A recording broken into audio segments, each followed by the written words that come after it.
Good morning, my Wildcats. I'm your host, Zachary Restales, and welcome to the morning announcements.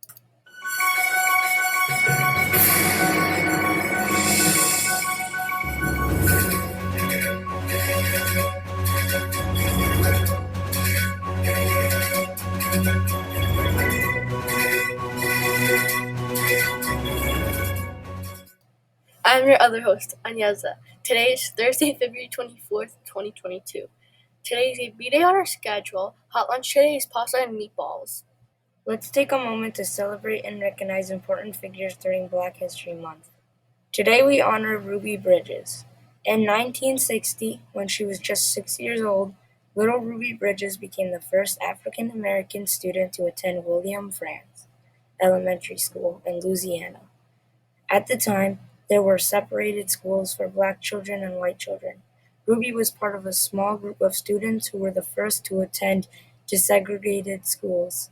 She grew up to become an activist, striving to promote respect and appreciation of all differences. Today we are going to learn about Ruby Bridges, and we want to give a big thank you to Victorino, who's in 2nd grade, for suggesting this video. Great suggestion, because Ruby Bridges, she's just awesome, and you're about to find out why.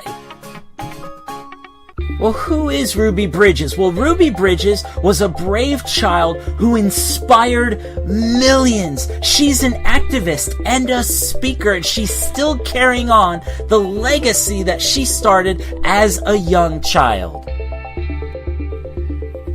In this video, we're going to share her story, and it starts right here. Ruby Bridges was born in 1954 in Tylertown, Mississippi, and when she was 4 years old, her family moved to New Orleans.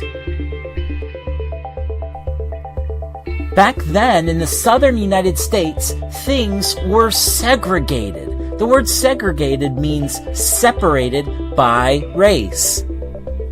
It was terrible. People were treated differently just because of the color of their skin. They had to go to different schools, different restaurants, even use different water fountains. Segregation was unfair and unjust. It treated people differently just because of the color of their skin.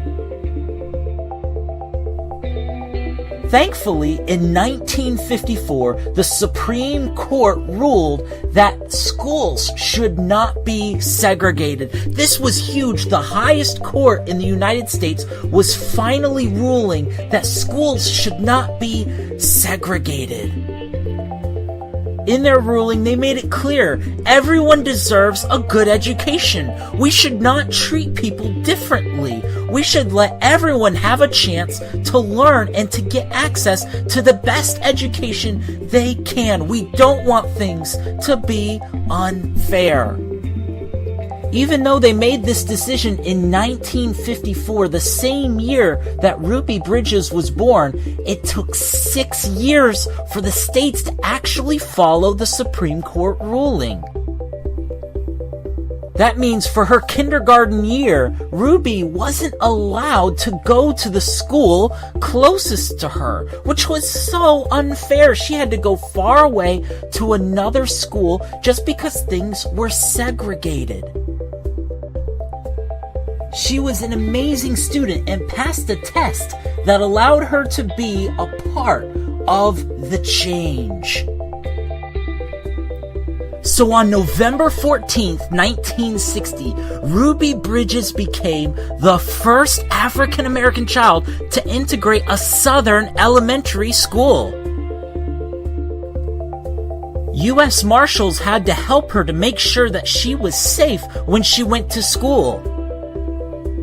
It wasn't easy. People yelled at her and threw things at her, but she was brave. In fact, the U.S. Marshals were so amazed that this little girl could be so brave and so strong.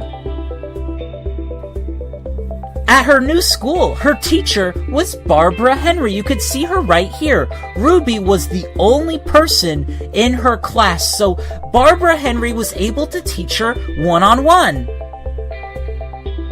They met again years later. Barbara Henry was so proud of the woman Ruby has become. It's awesome. Ruby still speaks for school justice today, and she started the Ruby Bridges Foundation and has given so much and has spoken to so many groups about this important subject of school justice, which is still an important issue today.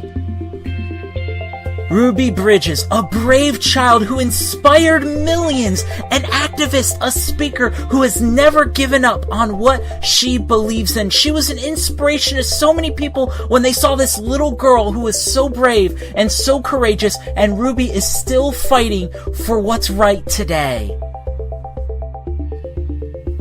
Thanks so much for watching this video on Ruby Bridges, an incredible inspiration to so many people, and she's still inspiring people today. We appreciate you watching, and we hope to see you next time.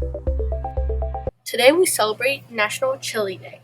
On February 24th, we celebrate National Chili Day. Chili is the ultimate people pleaser, but it's also the ultimate cook-off dish. Family recipes are guarded like crown jewels, and secret ingredients are never spoken of above a whisper. And the debates about what makes true chili, beans or no beans, are fierce. But these are all part of what makes chili such an experience. When chili is being served, perhaps with some chopped onions and shredded cheese on top, everyone comes to the table. Please stand for the Pledge of Allegiance. I pledge allegiance to the flag of the United States of America, and to the republic for which it stands, one nation, under God, indivisible, with liberty and justice for all. Please remain standing for the Web Way to Be. At Webb Elementary School, we believe in the Webb Way to Be. We are responsible, we are respectful, we are productive, and we keep ourselves and others safe. Please take your seat. A very happy birthday to Nevaeh Echeverria. Happy birthday! Today's wildcat of the day is Karina Pesci. Karina is a great student who always does her very best. She can always be counted upon to participate in class discussions. She is a kind friend and is always looking out for others. We are lucky to have her as a Webb Wildcat.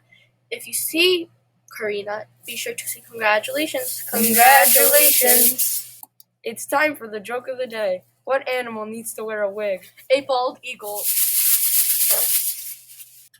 Let's take a minute to be mindful. This week's quote is, change your thoughts and you change your world. Norman Vincent Peale. Thanks, see you tomorrow. And from all of us here at Channel 51 News, Have a sparkling day at Webb.